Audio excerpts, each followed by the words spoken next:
just in just a sec.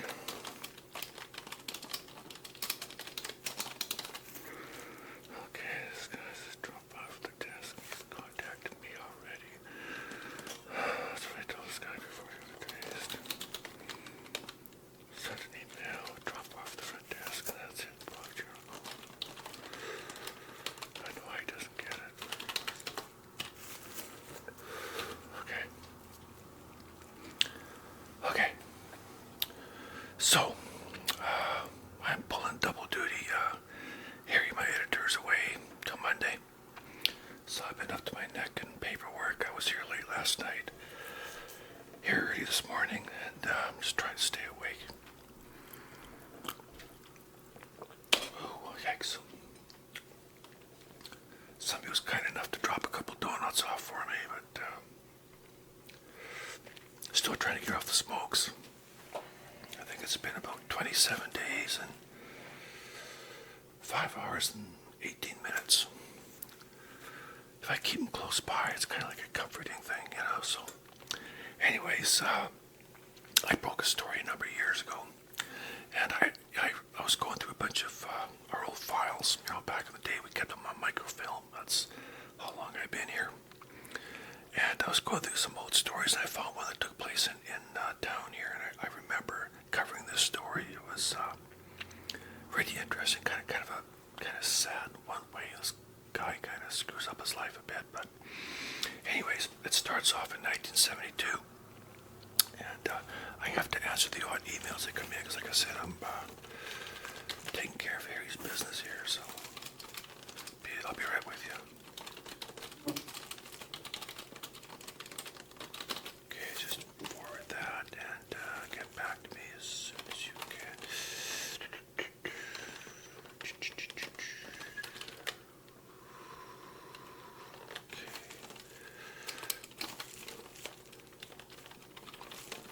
Harry's back on Monday.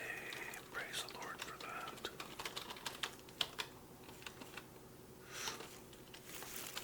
There we go. Okay, so the story takes place, starts around 1972. A young fellow by the name of Wayne, he's about 27 years old. Just out of the Air Force, he takes an accounting course, lands himself a job at City Hall. He's got a young wife, she's a nurse at the hospital. They have a little boy about, I think, a year old, thereabouts. And they just bought a house. You know, it's back in the days when, you know, two people could actually buy a house. They bought a house, it's about 10 minutes from work, so he can walk back and forth to work. It's great. So Wayne is you know, he's a well-liked guy. He gets a job at City Hall, you know, bit of prestige there, you know. Gets a job there. Everybody likes him. He's got a good sense of humor. He's you know, quick-witted. Never says anything inappropriate. You know, funny, well-liked guy. Very engaging. You know, he's easy to talk to. You know, everybody likes him. So he's in the accounting department with a few other people, and he does all the book work, or not all of it, but that's his job, is dealing with all the facts and figures, and there's a lot of them at City Hall, you know, taxes and property taxes and everything else. So that's kind of what he does. Now it's also a union job, so he's also in the union as well. So anyways, him and his wife have this house, and things are going pretty good. And you know, like I said, you know, it's just kind of a routine job. Part of his job is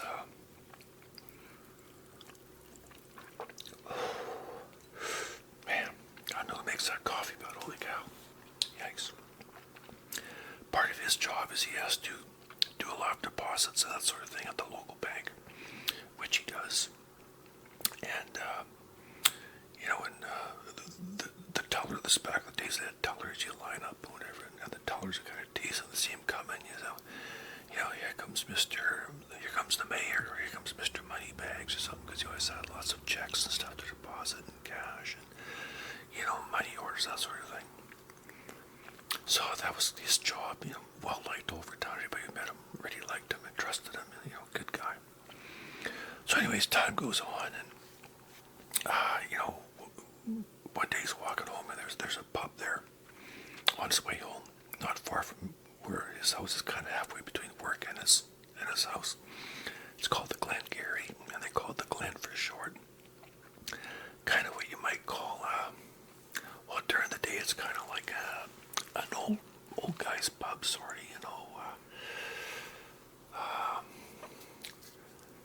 it takes on a whole different persona at nighttime. It's a little bit different at night, a bit rowdier, music, more people playing pool, that kind of thing. But during the day, it's just a bunch of guys, sitting around, playing cards, playing crib, having a few beer, and that kind of thing. Very quiet.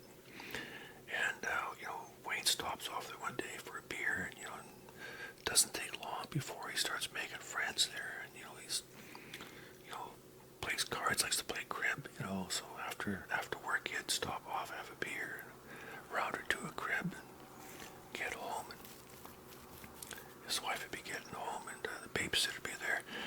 They were quite lucky in the sense that his wife had a sister who lived close by, and she would babysit all the time, so they were very, very lucky that way. And she'd always, a lot of times, have dinner ready, this kind of thing. Perfect setup. So anyways, that was kind of the deal. Wayne liked to spend his weekends there. Pardon me, his emails are going to drive me crazy. Okay, just mail it in. I sent you the address before. Just to the newspaper.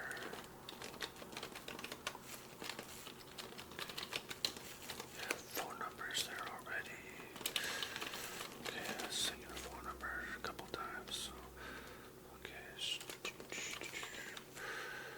Okay, I'm not sure what this person wants exactly. I'm not sure if they got the right department here, but I'll forward this to Chris. He can deal with it. There.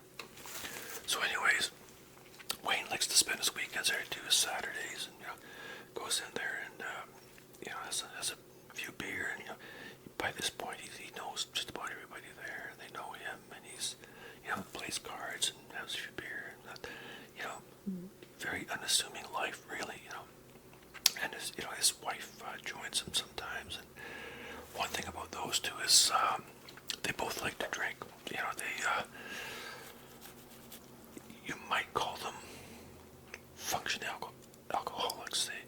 They both have jobs, they both go to work, but on the weekends they go pretty hard.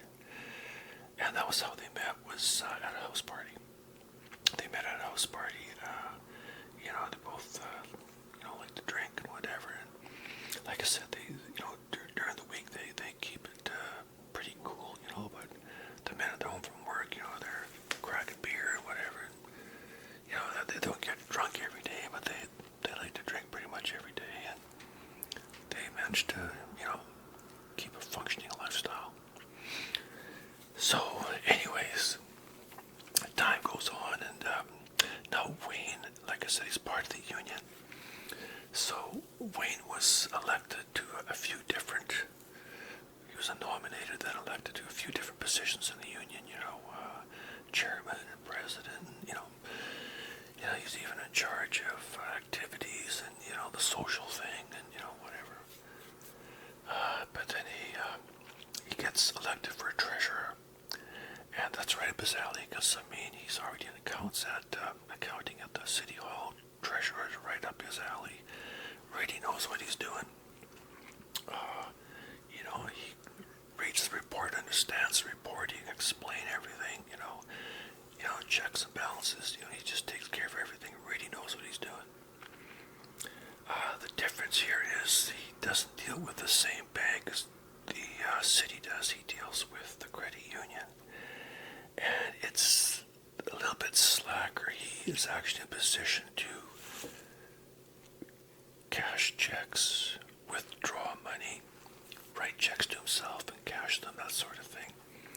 As where when he does deposits and that sort of thing with the city, he can't withdraw money without a few signatures, and actually he's not even really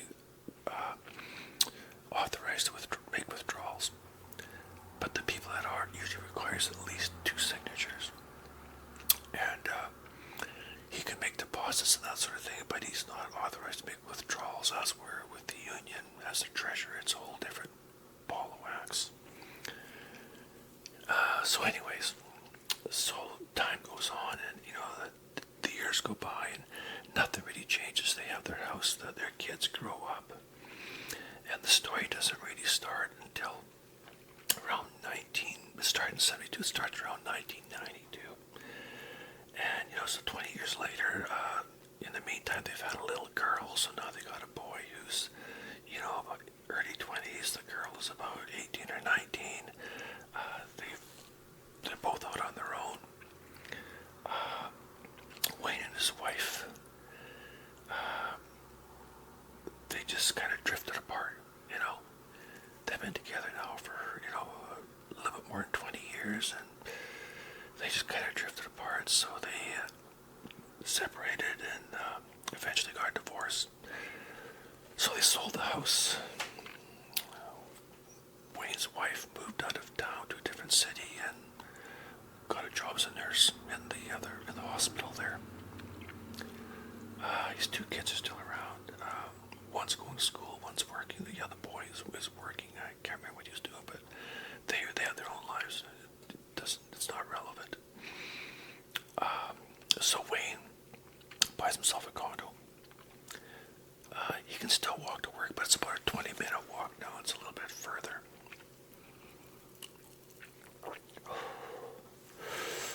Oh man, it makes my eyes water. That's pretty bad coffee. I'll be with you just a second. There's a couple of emails piling up here. I can't wait till Harry's back. Oh, I'm telling you, this is really getting to me. I was here late last night. Like I said, early this morning. I'll be here again late tonight.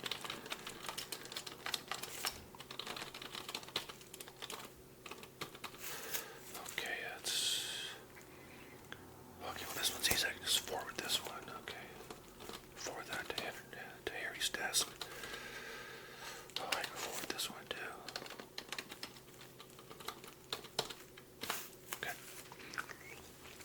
Okay. So he buys himself a condo, and like I said, it's about a 20-minute walk from work. He still walks, maybe not so much in the winter. He'll drive in the winter, but in the summer he still walks. Still goes by the Glen, likes to stop off and have a few beer. So, anyways, this one Saturday he's in the Glen. He's having a few beer and playing cards. And one of the guys, he's an older fellow. His daughter shows up. Her name is Sequoia, and she's about 40, I guess. About 35. Yeah, because at this point Wayne is, he's close to 50, and she's about 35, 40, something like that. But she's a few years younger. And nice gal, and he's seen her there before. He's seen her around, but didn't know who she was. So they're introduced, and he kind of likes her, and she likes him. I mean, he's a single guy. He's working. He's funny, very personable. Really good sense of humor, makes her laugh, and she just gone through a divorce herself, so she's kind of started, sort of stepping out a bit more, going to the bars and that sort of thing, and whatever. She has a job at the department store, and so she works as well. So anyways, they're sitting there with this one afternoon, and it's getting close to dinner time. She says, well, I have to get going. I'm going to head down to the casino. And Wayne says, yeah, I know, as you do that a lot. You come in, have a beer or two, then you head down to the casino. And she says, yeah. The casino is, it's a lot of fun. I go there. I have a limit. I take $20. And that's all I spend. If I win, I win. If I don't, I don't, And just why you come with me, and Wayne says, it's just not really my thing, it's never much for gambling, He had been to Vegas once, with some friends, and, it just wasn't his thing, wasn't interested. So anyways, you know, this goes on, but about a week later, they're there again. It's kind of like almost deja vu. He says, well, tell you what, I'm heading out to the casino. Why don't you come with me? We'll have dinner down there. They got way better food than here at the pub, you know. The pub grub is pretty good, but the casino makes, even better food according to Sequoia. So Wayne's what the hell, I've got nothing to lose. And he says, can we take your car? She says, sure. So they drive down there, and they go in there, they go to a little restaurant there, have a bite to eat. I could have had fish and chips. I had no idea. He said the food was really good. He enjoyed it, and he enjoyed the company, and they served alcohol there and whatever. So she says, "Are you ready to, play some slots?" And he goes, "Well, you just show me what I need to do." So they get $20 worth of quarters, and she says, "I like to play the quarter machines. They're my favorite. I play the other ones, and if I play the quarter ones, when I win bigger. So okay, so they sit down side by side, start pulling the handles, and plugging in the quarters, and he's just kind of whatever, just sort of looking around. So she's just give him a few tips here and there, and she seems to know a lot of people there. And so anyways, so they're playing, and he's maybe about a third of the way through his quarters, and he pulls the handle, and bang, bang, bang. And it was 3 cherries came up with 3 lemons, but he wins. This bells go off, this little light comes on, and next thing you know, this thing spits out, that he won $75. He can't believe it. Like, seriously, comes in with $20, wins 75. That's crazy. He just can't believe it. She goes, "Oh, beginner's luck, it's, good for you, Wayne, that's great, but, it's beginner's luck, And she was very happy for him, because, she'd want him to join the casino. He did. Next thing you know, he wins, wins, almost 3 times almost 4 times what he came in there with. So he's quite tickled, so they spend their $20 and go. He cashes in and gets his money and goes out with a big smile on his face. And she says, "Wasn't that fun?" He goes, "Oh yeah, it was a lot of fun. It was great, So they agreed to do it again the next night. And so it's fine, same thing. Limited $20, but this time he doesn't win anything, but he still has fun. He enjoys her company, and just kind of fun going out there. So she has to work the next couple of nights, so they agree to meet up again, a few nights later. So they head down there, and, they're playing, and he really kind of enjoys it. He likes the ambiance. He sees a few people he knows. He sees somebody from work, so that just kind of legitimizes the fact that, this is kind of a fun place to be. It's okay to come here and gamble. I think he always thought that it was kind of something wrong to be doing that. Maybe that's how he was raised. I don't know, but anyways, he thought he was having fun. That's the main thing. And him and Sequoia, they were having a good time. So anyway, this one day he's at work, and has to make a deposit. So he goes down to the bank and makes a deposit, comes back. He has to walk by the casino to do this. So he thinks, oh man, he just stops in there at the casino. He thinks, I'll just stop in. Goes in there, blows through $20 in quarters in no time, walks out. Now, he's not supposed to be in there because he's supposed to be working. So he gets back to the office, and no one really says anything, but they noticed he was gone a bit longer than usual. And, nobody really questioned him. He said something about, it was busy today. They're training somebody, and, blah, blah, blah. Like, not a big deal. But, it was, I think you could safely assume that at that point, he was realizing that he really enjoyed going there to the casino and pulling those handles. He really liked that. So anyways, him and Sequoia, they don't go there every night, but usually Thursday, Friday, and Saturday, they like to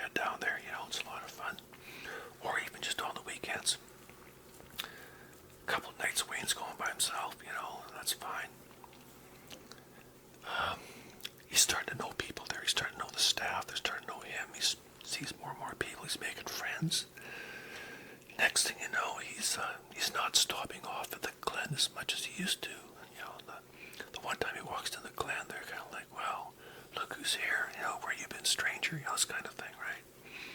It's almost like he's forgotten the old crowd. So, anyways, so they decide that, they kind of like each other, and, they're spending more and more time together, and they really enjoy, the way things are going. He's working, she's working, they got money, and not a lot, but, they're kind of talking about maybe a future together, and, kind of kicking the idea around. Even though she's a bit younger, he likes her and she likes him, and she kind of sees some security in Wayne, and he's a pretty smart guy. He's a problem solver. He can figure things out pretty good. So anyways, time goes on, and so this one night they're at the casino, and they're playing, and Wayne's playing away, and just all of a sudden, bang, bang, bang, 3 fruit right across, light comes on, bell, sirens, he wins $3,500. It's like, wow, $3,500, and, Sequoia's just sort of sitting there in, like, disbelief. She can't believe it. He's kind of hoping to see his picture up there of some of the people that have won, like $100,000. Some lady not too long ago won 7,500, and somebody won like 11,000, and, so I mean, people win. No, here he is, 3,500 bucks. This is fantastic. He's just stoked, He's also getting somewhat, you might say, addicted to it. He's really liking this whole thing. It's just a matter of time in his mind before he wins the big one. He had a line of credit. He's got money on his line of credit. He's put money on his Visa. So he takes this $3,500 and, pays off his Visa, pays off some of his line of credit, but he still owes. But at least, that kind of sets him back up again. He thinks, well, this is great. Every time I get to death, I'll just win some money and I'll be fine. So they start spending more time at the casino. They decide to try out a few other casinos. There's some in a few other towns. There's the indigenous people have one. It's a very good, very popular. So they start going to that one, and so they start going to different places. They go down the United States, and there's a few casinos down there they go to, and they're really enjoying themselves, having a lot of fun. He's also racking up a lot of debt.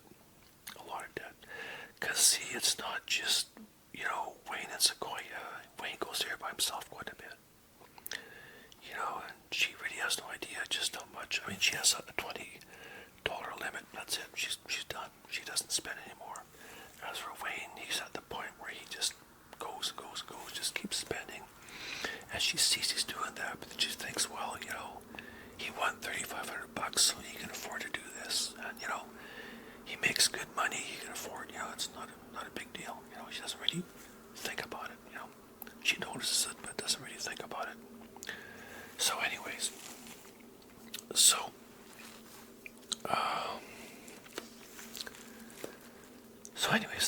they decide, they should go on a cruise. Because they have a casino out there. This is kind of her idea. She's wanted to go on a cruise, like just a Caribbean cruise, Carnival. Wayne's never been on one. He thinks, I'm a single guy, I got to start doing things. So they take some time off from work and go on this cruise. And of course, there's a casino on the ship. Well, that's where they spend all their time, in the casino. And he wins a few bucks, but he spends a lot more. I mean, sure, he wins a few bucks here and there. He could win $10, but he spent $30. This kind of thing, right? So.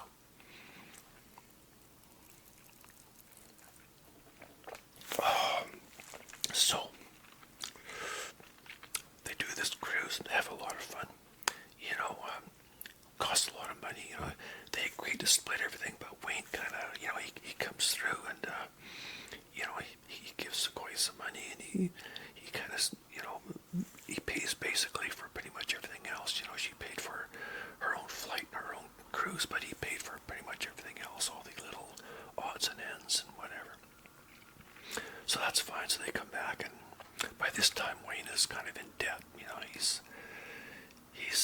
he's got his visa kind of, I wouldn't say maxed out, but it's getting there. His line of credit, he's got money on his line of credit, and it's starting to pile up.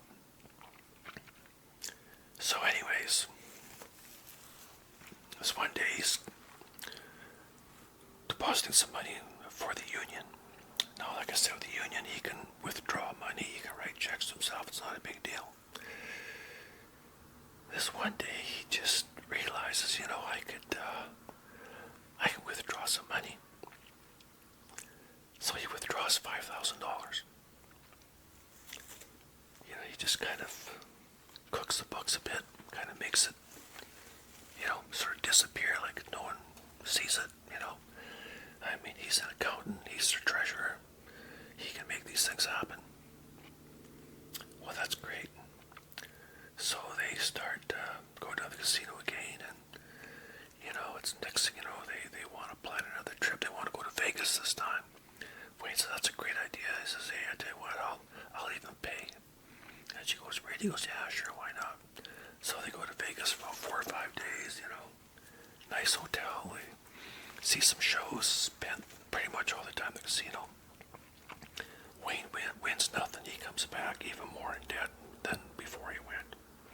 That $5,000 that he withdrew from the union funds, he spent all that. So what does he do? He just makes another withdrawal, another $5,000. Now Sequoia's kind of thinking, he's paying for all this. He's kind of feeling guilty. She says, I kind of feel bad that you're spending so much money. He goes, oh, don't worry about it. I win a few bucks here and there. I got a good job. I had a good savings. When my wife and I split, I got a lot of money for the house. So she just buys that. Well, that makes sense. Totally makes sense. I mean, he sold the house. Him and his wife split everything down the middle. Why wouldn't he have money? She doesn't question anything. She feels a little bit guilty that, he's, paying for pretty much everything, but what the heck? Never look a gift horse in the mouth, right? Okay, so this goes on for many more months, and a long time, about a year passes, and, they're still talking about moving in together, but they don't want to spoil a good thing, and they take more trips to Vegas, they do another cruise, and Wayne's really into debt. He's really into debt. And the only way to keep doing that is to make more withdrawals in his name, which he does. When he goes to union meetings and has to read the report, he just, reads what he's done. He doesn't mention anything about withdrawals. He just, he raises all that. And as far as they're concerned, they got this much in the bank, no one questions anything. They've never had to before, He knows what he's doing. Everything appears to be on the up and up, and people ask questions, he's got answers, this kind of thing, Yeah, we wrote a check for this, wrote a check for that, and he shows them what he wants them to see, and that's it. So anyways, time goes by, and it's probably now about 2.5, 3 years later, after Wayne has made his first experience in a casino. It's been about 3 years. He's racked up a lot of debt. So he's getting kind of desperate. So unfortunately, what happens is Wayne develops a case of shingles. He never got the shingles vaccine. He's got shingles really bad. He can't go to work. He's in a lot of pain. Sequoia comes over and kind of, looks after him, but he's just in a lot of pain. It's just really, really painful. He's miserable. He has to be off work for weeks. And now, there's another guy in the union, a guy who works with, his name's Dennis. Now, Dennis took over as treasurer, and he was kind of filling in for Wayne in the accounting department. Dennis had made a few blunders, with the accounts, and they kind of had to sort of do some auditing and that sort of thing. And it looks like it's not that he was incompetent. He just wasn't quite as talented as Wayne was with accounting, that sort of thing. So they made he made a few blunders here and there. Can't exactly remember what it was, but they had to start auditing and find out what was going on. And they also, because he was now taking over the treasurer, they had suggested to the union president just to check things. They said now that Wayne's off and Dennis has taken over as treasurer, you might want to sort of keep an eye on things. So Dennis said, yeah. I said, I don't think there's anything to worry about, but sure, if you say so. So they uncovered some of Dennis's mistakes at City Hall. It was legitimate mistakes. There was nothing, he wasn't stealing anything, nothing like that. He just, decimal in the wrong place, this kind of thing, right? So anyways, they liked the guy, so they didn't want to fire him, but they just knew he wasn't the most competent person. So anyways, the union president, he decides to have somebody just check up on the books, because, he didn't think that Dennis was really overly competent, because, he was given the heads up from the accounting department at City Hall. He thought, well, maybe he should just kind of, have somebody look at it. So he got somebody from another guy from the accounting department. It said, you all to come in and look. And he's going over everything, and he noticed there's a lot of weird stuff, things that don't add up. There's money deposited, money withdrawn, but things are not adding up at all. And they say, I think this dentist guy, I think he's stealing. I think something's going on here. He's either screwing up real bad or he's stealing. So they start investigating him. And then they realize this goes back a long ways. And this really has nothing to do with Dennis. This has gone back a few years. They started to uncover a lot of stuff, a lot of inconsistencies, and a lot of forgeries, and a lot of fraud, basically. So they call in the police. Police come in and investigate. So they're kind of working on this. In the meantime, Wayne comes back to work. He's feeling better. And he's back to work, and he doesn't know anything about this, and no one said anything about it. And even at this point, his name has not really come up. They're not really sure what's going on, but then it gets to the point where they realize that, all this points to Wayne. It has to. He's been treasurer for X number of years, originally on and off, but then the last several years consistently he's been the union treasurer. Now he's always been on the up and up with the accounts at City Hall. Never a problem at all. But, sorry, hang on. These emails are going to drive me nuts.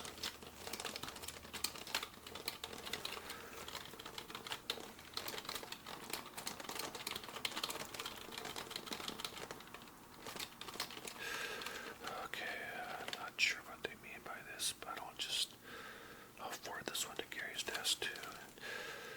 I wish people be a little more clear about what they want. This doesn't make a lot of sense, but okay. I know what this guy's really talking about.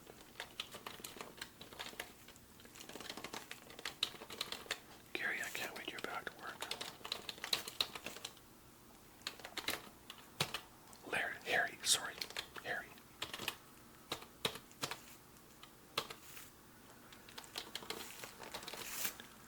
Harry's left me in a lurch here. Too much work. Okay. Oh man, another one. Just hang on. Okay. I can forward this one to Harry. Let him deal with it. Good. Okay. So Wayne's always been on the up and up at City Hall. Never a problem, They get see all gets audited.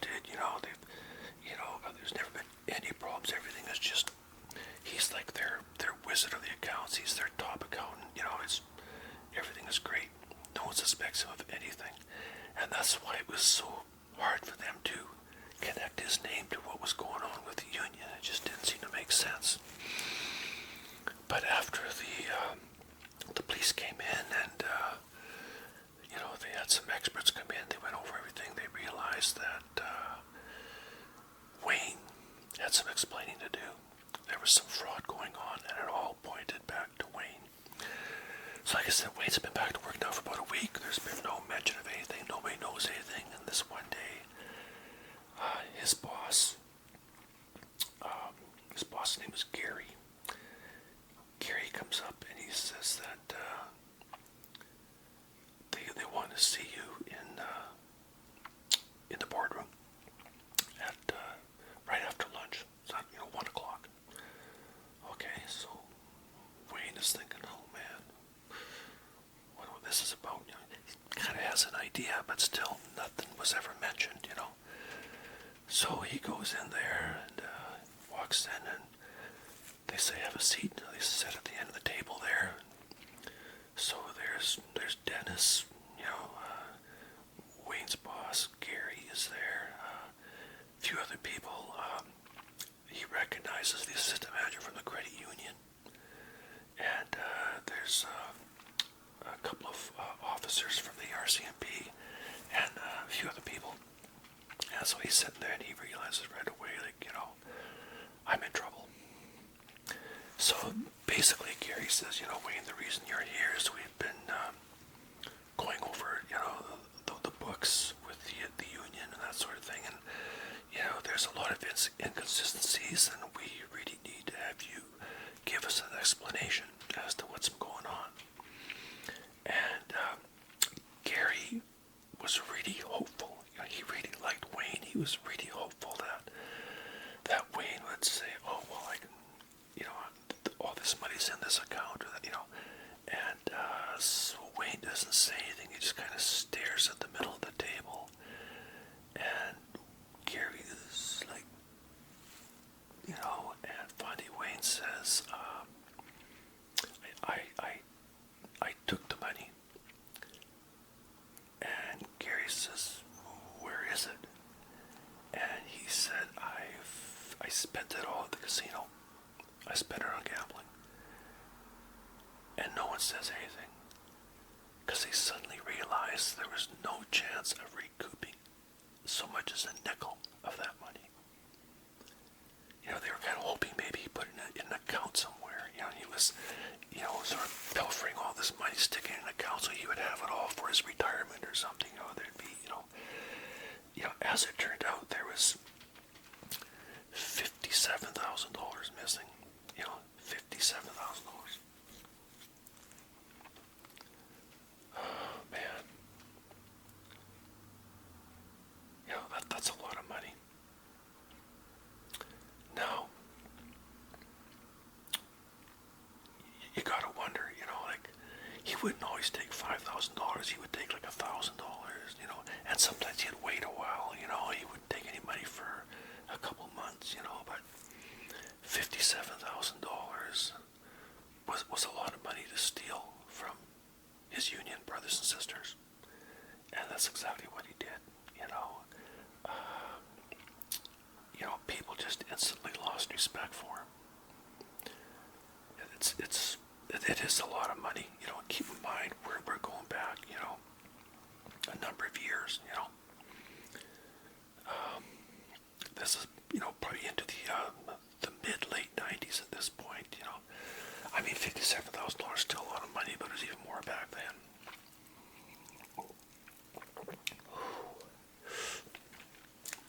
So they say, okay, Wayne, thank you. They escort him off the premises. He is asked to come down and report at the police station the next day, which he does. He's placed under arrest and charged with theft, fraud, a few other things. Now, it was really unfortunate. Well, actually, the first thing is when he went to jail, it was really unfortunate because he was such a nice guy, and he was so well liked, and people just automatically lost so much respect for him. Because how could he steal money, and then on top of that, from his union brothers and sisters, people that he was on the picket line with at one time or another, and this kind of thing, and they just couldn't believe it, and then to spend it on gambling and this kind of thing, and he said Sequoia had nothing to do with any of this, which she didn't, because she knew nothing about it. She didn't know he was stealing money. She had nothing to do with it. She kind of distanced herself from Wayne after that, and they kind of went their own separate ways. It was the only good thing for Wayne was when he went to court, he actually got off pretty much scot-free. It was his first offense. He had a complete, totally clean record. They wanted him to pay it back if possible. He said he would try to pay back as whatever he could, but they realized that was just going to take forever. He was getting closer. I mean, he was getting close to retirement now. Or to where he wanted to. He was kind of hoping to retire early. That all went out the window. But there's no way he could pay that money back.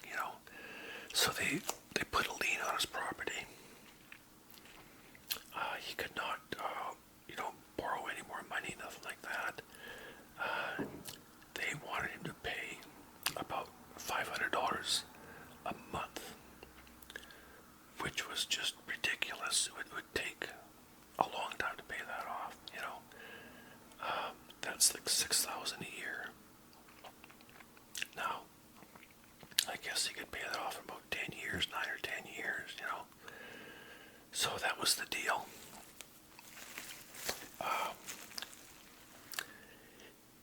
Like I said, he got off pretty much scot-free. He did have a criminal record. He didn't have to do any jail time. No public service, stuff like that. He lost his job, of course. He could no longer go to the Glengarry. He was banned from the casino. Now you might wonder, well, the casino, did they not, notice he was there a lot, spending a lot of money? And now, I asked the Gaming Commission about that. They said, when I was doing this story, I worked on the story, and I said, isn't the casino kind of suspicious of people coming in, all the time and spending money? And they said, well, no, not really, because, people come in there night after night, they spend $20, they go home. Their main concern is money laundering, people dropping huge sums of money, which Wayne never did, there was never any red flags with Wayne, Yeah, he spent a lot of money, but then he won a few bucks here and there. He won that $3,500, and I think he won something like 800, and a few times, he won a few bucks here and there, and, enough to keep his addiction going, but there was never any red flags. But he was banned from the casino. He lost his job. Lost all the respect of his union brothers and sisters. He could no longer go back to the Glen and drink beer with those people because they lost all respect for him. It was just too bad.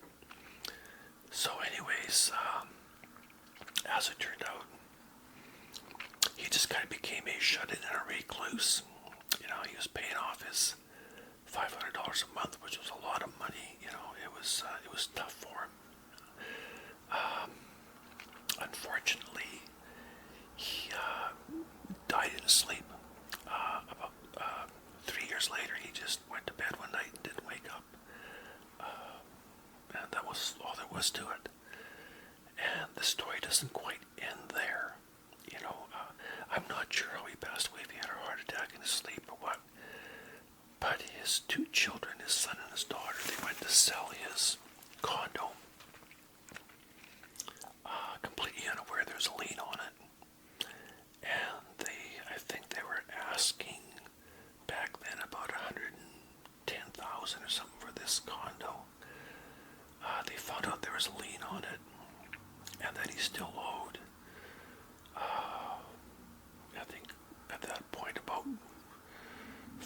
45,000, So it was something like that. I'm not sure the exact figures. He still owed about 45,000, and so they were able to recoup that. So that certainly left less money. Now his son and daughter tried to fight that. They got a lawyer and tried to fight that. They lost. Of course, the lawyer sent them their bill. So they lost the money. They had to pay off the lien. They had to pay off the lawyer. They came away with I think they ended up splitting something like, maybe 30 grand or something. It wasn't very much money. So it's kind of too bad that his kids kind of, they kind of got the short end of the stick too, Kind of a tragic story, but that just shows you how powerful the addiction can be, that, here was a guy who could do wonderful things, and had he not gotten sick with the shingles and somebody else stepped in to take his place, he may have gotten away with that for a lot longer. Like, who knows how long? I don't know, Kind of a sad story. But, yeah, that just goes to show you that, and it's funny because they weren't initially investigating him. They were investigating Dennis because they thought Dennis was screwing up and, screwed up big time or even stealing, and they just couldn't believe it was Wayne that was connected to all this. It was extremely shocking.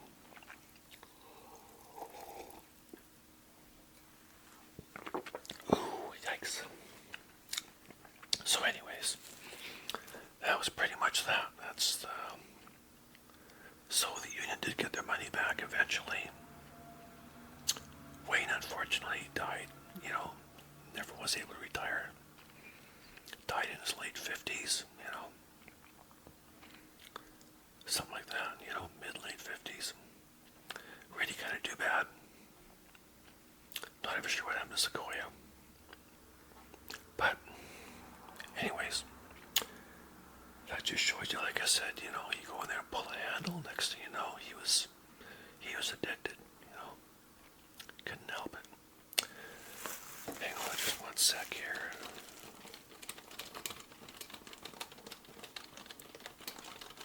I gotta go for a coffee break here pretty quick. Make myself a fresh cup of coffee. This stuff is terrible. Maybe I'll have one of those donuts.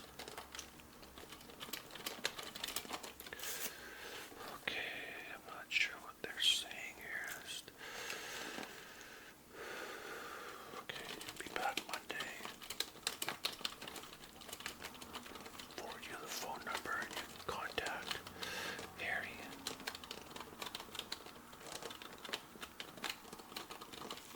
Once again, you can email me if you have any more questions, okay?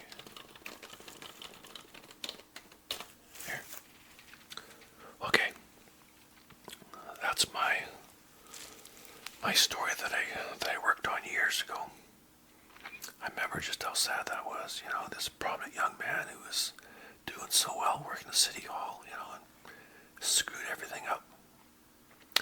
So, that's it. I thank you for tuning in. I hope you looking after yourselves, looking after everybody else as well. Stay amazing, my friends, in the land of awesome, and I'll see you next time, okay?